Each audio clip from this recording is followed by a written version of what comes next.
the traffic. This man!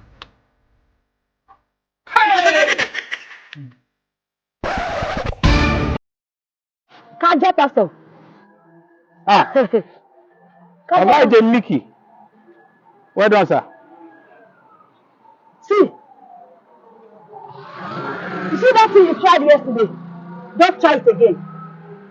Don't try it again. In your life, don't try it again. What did I do now? If you try it, if you repeat it, I will lock you up. This man! What did I do? What did I Is do it your yesterday? village? Is it your village people that is worrying you? Hey! Oh, Mumu not too much. If you try it again, This one don't pass me. if you try it again, if you try it again. What did I do now, J Mickey? What did I do? Why I forgot my God?